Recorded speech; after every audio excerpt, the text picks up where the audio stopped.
Bapak Presiden memutuskan segera bentuk Komite Reformasi Polri. Ya dikatakan tadi, sudah lebih sebulan, komite yang tunggu-tunggu masalah kelas belum terbentuk.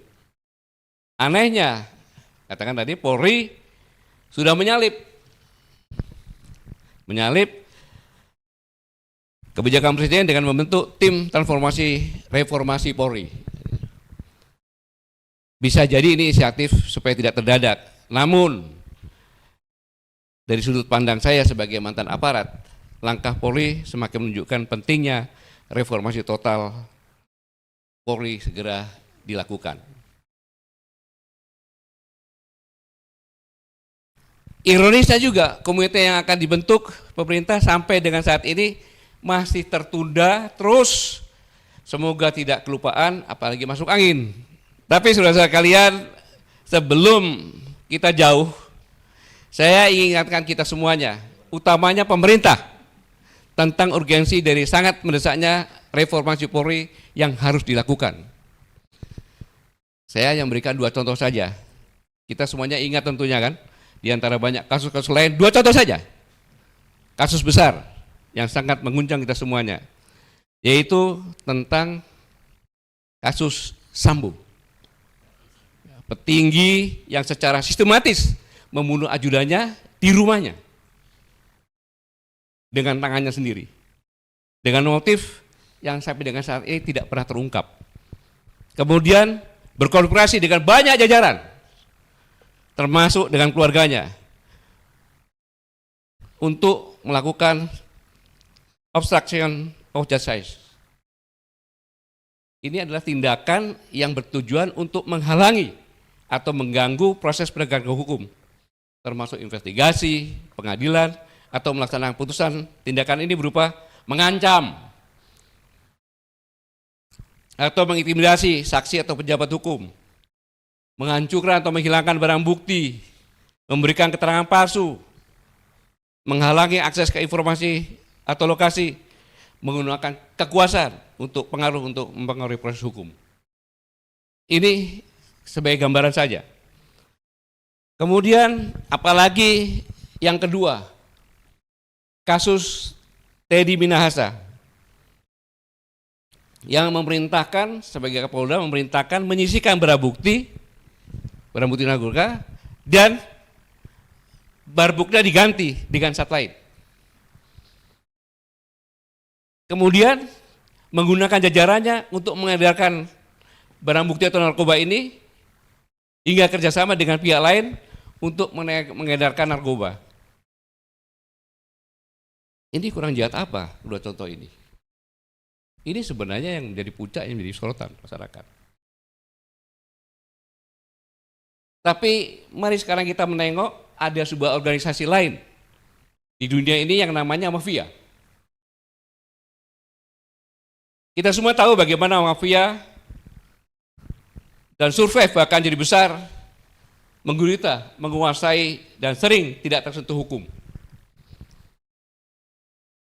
Sedikit saya menjelaskan apa sih itu mafia. Salah satu definisi saya pikir cukup mewakili.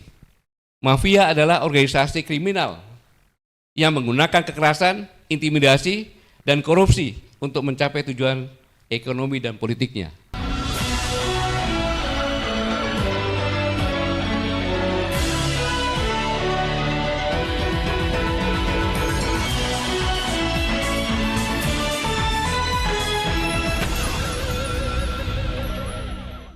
Tadi saya menyimak yang dikhawatirkan oleh Bang Gursiano tadi adalah banyak jabatan-jabatan polisi seperti difungsi gitu Bang ya.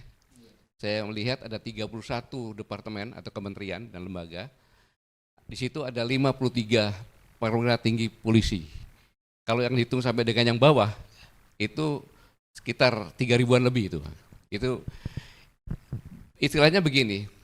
Kita harus mengingat bahwa ABRI itu ada angkatan darat, angkatan laut, ya, angkatan udara, ya. Kemudian ada kepolisian. Gitu. Ketika reformasi yang menjadi konsentrasi dari para reforman adalah di fungsinya.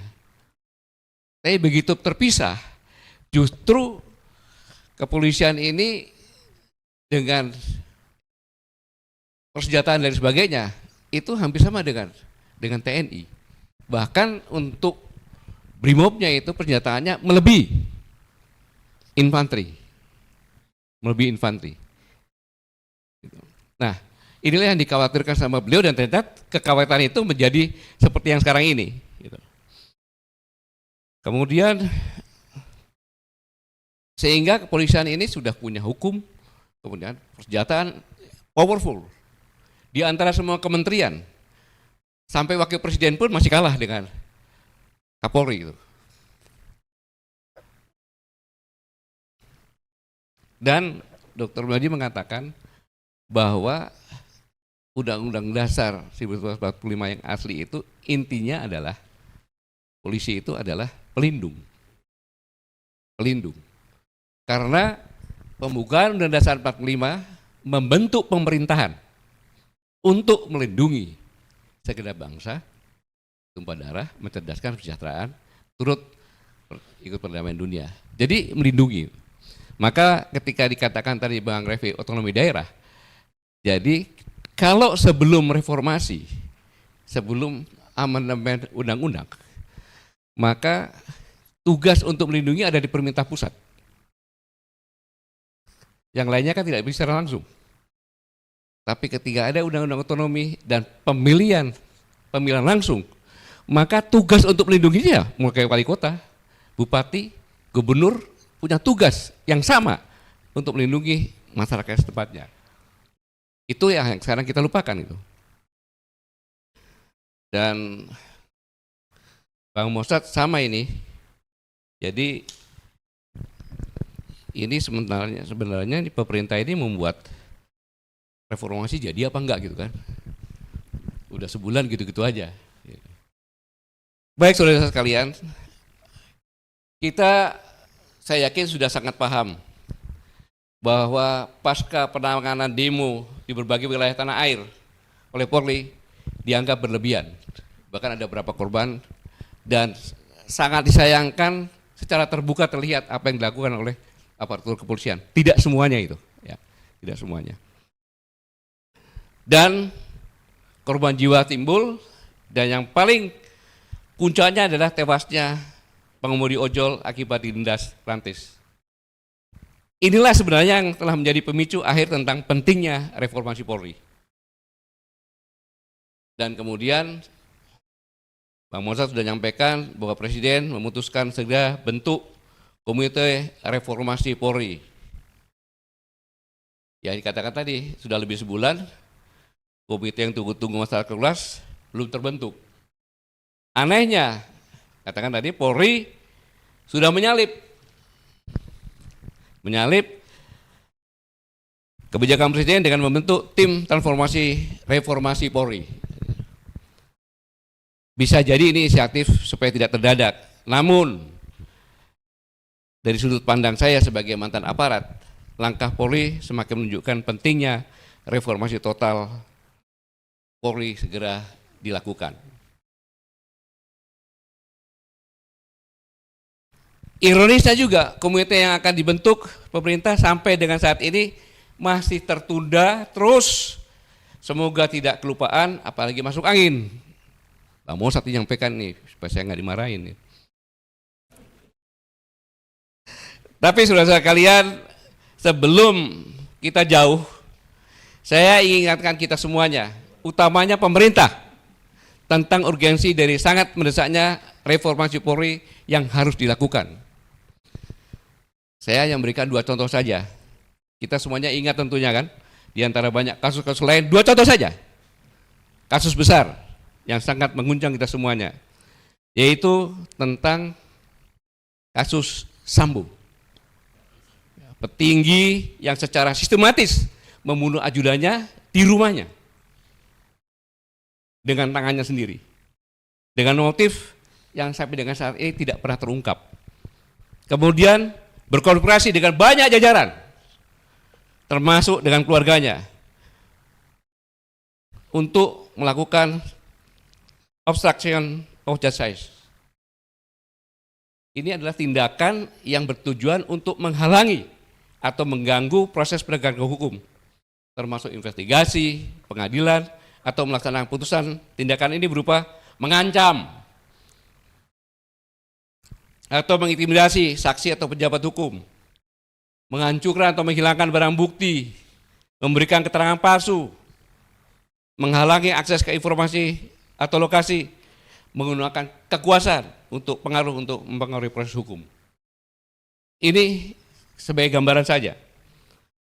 Kemudian apalagi yang kedua, kasus Teddy Minahasa yang memerintahkan sebagai Kapolda memerintahkan menyisihkan barang bukti narkotika dan barbuknya diganti dengan zat lain. Kemudian menggunakan jajarannya untuk mengedarkan barang bukti atau narkoba ini hingga kerjasama dengan pihak lain untuk mengedarkan narkoba. Ini kurang jahat apa dua contoh ini? Ini sebenarnya yang menjadi puncak yang menjadi sorotan masyarakat. Tapi mari sekarang kita menengok ada sebuah organisasi lain di dunia ini yang namanya mafia. Kita semua tahu bagaimana mafia dan survei bahkan jadi besar, menggurita, menguasai, dan sering tidak tersentuh hukum. Sedikit saya menjelaskan apa sih itu mafia. Salah satu definisi saya pikir cukup mewakili. Mafia adalah organisasi kriminal yang menggunakan kekerasan, intimidasi, dan korupsi untuk mencapai tujuan ekonomi dan politiknya. Tolong pahami benar definisi yang saya sampaikan, resapi dulu. Setelah itu, kalau sudah paham, saya ingin ajak kita sekalian untuk membandingkan dua kejadian. Dua kejadian yang tadi Ferdy Sambo dan Teddy Minahasa, kemudian dengan mafia. Karena kejadian yang dua ini merupakan bentuk gunung es. Kira-kira dua seperti ini sama nggak dengan mafia? Tidak perlu dijawab, tapi cukup merenungkan dalam hati saja. Pahami dalam hati saja.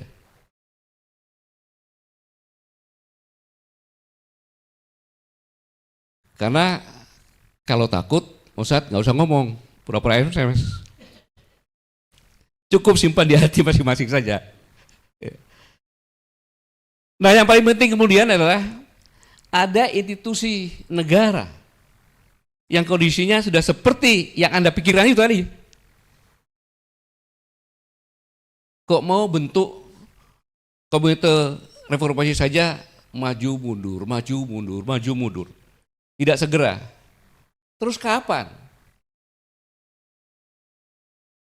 aparat yang kita butuhkan ini benar-benar menjadi aparat dambaan dari seluruh masyarakat yang seperti diharapkan oleh Pak Guru tadi, sesuai dengan undang-undang tadi. Belum lagi nanti kalau komite sudah dibentuk, sudah kerja, hasil polpennya penting. Kalau mau bentuk saja maju mundur, bagaimana eksekusinya nanti kalau sudah ada? Ini kan jadi semakin tidak mudah. Karena komite belum dibentuk aja sudah disalib. Ya kan, sudah disalib. Belum lagi kalau sudah masuk dalam tahapan-tahapannya. Tapi memang yang dikatakan tadi, mafia ini adalah organisasi yang menggunakan kekerasan, intimidasi, korupsi untuk mencapai tujuan ekonomi dan politiknya. Kriteria kejahatannya narkoba, pencucian uang, prostitusi, perjudian, ekstorsi, pembunuhan. Nah, hal ini kalau tidak dilakukan, sangat-sangat luar biasa. Cuma saya ingin sedikit memberikan contoh di suatu tempat. Boleh dong saya mengambil contoh di luar negeri kalau memang itu baik. Jadi ada seorang pengacara yang cukup terkenal, ini kira-kira tahun 36, 37, saya ulangi, di 1936, 1937 di Chicago. Ada yang namanya Edward Joseph atau S.E.D. O'Hare. Dia pengacara yang sangat kaya, kekayaannya sedikit di bawah Al Capone. Karena dia memang pengacaranya Al Capone. Ketika dia merenung, apakah saya akan mewariskan kekayaan saya ini kepada anak saya yang cuma satu? Atau apa yang saya wariskan? Akhirnya dia terpetik, saat inilah saya harus mengabdikan kepada negara saya. Untuk supaya pemerintah saya bisa menangkap Al Capone. Karena kalau tidak ini nggak akan bisa. Karena kunci ada di dia. Maka dia panggil anaknya. Dia panggil anaknya, dia sampaikan bahwa saya akan mewarisi kamu dengan apa yang saya lakukan. Saya akan bekerja sama dengan pemerintah supaya bisa membayarkan Al Capone. Maka habis ini kamu pergi. Dia tunjukkan tempat yang tersembunyi. Dan jangan heran kalau nanti bapakmu akan mati ditembak. Karena apa yang saya lakukan. Tapi itulah warisannya bisa kuberikan padamu. Maka benar Al Capone dipenjarakan, tetapi pada tahun 1939 Edward atau S.E.D. juga ditembak di Brunei dan mati. Ketiga, di tahun 1942 di kapal induk USS Lexington ada 5 penerbang ulung diperintahkan terbang untuk melakukan patroli udara.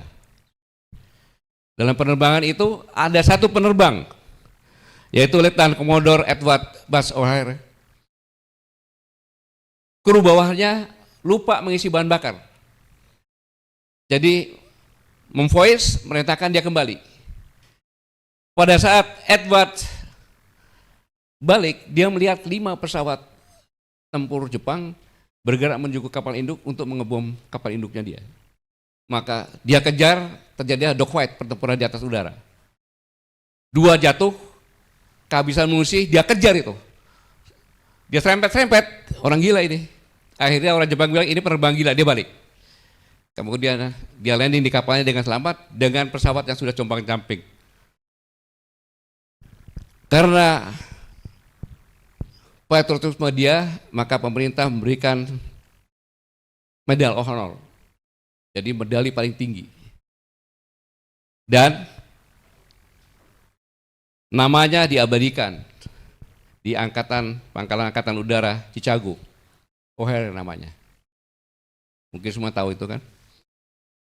Ini pada pengakuan atas keberanian dan pengorbanan O'Hare dalam mempertahankan kapal induk dari serangan musuh. Cerita ini sebenarnya terjadi juga di sini. Terjadi juga di sini. Kita sama-sama paham dan mengerti bahwa ada istilah Sumitronomik. Itu adalah bapak dari presiden. Sumitro mengatakan bahwa peran negara sebagai motor pembangunan ekonomi yang berpijak pada prinsip nasionalisme, ekonomi, industrialisasi, dan proteksi terhadap kepentingan domestik, yaitu kooperatif UMKM, ini sangat-sangat penting dan menjadi prioritas.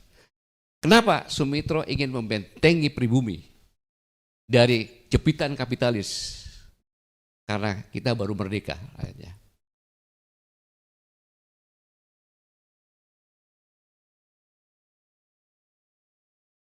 Dan sosok Sumitro tidak percaya bahwa pasar bisa bekerja sendiri. Seperti sekarang pasar dilepaskan sendiri, akhirnya 47 kekayaan di negeri ini hanya dimiliki segelintir konglomerat. Itulah kalau kita tidak mengikuti Sumitro. Maka Pak Mitro menekankan bahwa perencanaan negara yang aktif namun dengan syarat kepemimpinan yang berintegrasi dan birokrasi yang kompeten. Itulah yang ditanamkan. Dan saya katakan Sumitro ini hebat. Kenapa? Sosok Sumitro dia bisa membuat mindset anaknya yang namanya Prabowo dengan paradoknya, kemudian yang kebijakan sekarang melindungi pribumi. Itulah hebatnya dari Pak Sumitro. Wajar seorang menteri, ya kan, Pak Mitro memberikan mindset kepada anaknya, dan mungkin juga Pak Prabowo ini berjuang 4 kali pilpres mati-matian hanya untuk menjadi supaya dia bisa menerapkan paradoknya yang sering disebutkan sama Bang Mossad, dan untuk menjaga pribumi. Lalu pertanyaannya, tadi harusnya seorang sosok Prabowo yang seorang jenderal, dia paham ketika Kapolri diwawancara oleh Rossi menyampaikan seberapa hebat pun komite ataupun komisi yang dibentuk orang-orang yang di dalamnya, kalau kita tidak mau mereform, kita jadi ya percuma. Sebagai mantan prajurit TNI, Bang Gursiono juga mungkin sama. Itu adalah bentuk insubordinasi, mengancam presidennya. Apa bedanya dengan Al Capone tadi? Siapapun nggak bisa memerintah dia. Ini insubordinasi itu. Lu presiden lu bikin, kalau gua nggak mau apa? Boleh dong saya persepsi seperti itu. Inilah pentingnya reformasi. Dan ada dalam perspektif sampaikan, reformasi mindset Polri harus dibangun untuk melindungi dan pro rakyat dan bukan melindungi konglomerat dan elit politik yang korup. Kan sekarang terang seperti itu. Maka sempatasnya lah di forum ini, di samping saya mengucapkan selamat ulang tahun kepada Presiden Republik Indonesia Jenderal Kehormatan Prabowo Subianto. Ya, semoga sehat, kuat, bahagia, dan mampu memimpin negeri ini untuk terbang menuju bangsa yang besar. Tetapi dalam konteks ini saya menuntut, saya udah ngasih hadiah ulang tahun, ya kan? Dengan doa, saya menuntut. Kalau Pak Sumitro memberikan mindset kepada anaknya dan berhasil, Pak Prabowo tidak, saya tuntut kepada anaknya. Beliau adalah bapak bangsa, ya kan? Maka saya menuntut sosok seorang Prabowo Subianto Presiden Republik Indonesia memberi warisan untuk seluruh anak bangsa ini. Dengan segera mereformasi, karena sehebat apapun Menteri Keuangan dalam membuat program, ekonomi Indonesia tanpa aparat keamanan benar-benar berpihak, benar-benar netral, nggak akan bisa. Semua kejahatan di belakangnya ada,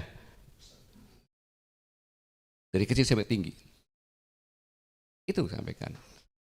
Jadi saya menuntut itu, berikanlah kami warisan yang kami terpecah-pecah ini untuk bisa didapatkan warisan oleh sosok Presiden Republik Indonesia dengan mereformasi segera, jangan sampai masuk angin.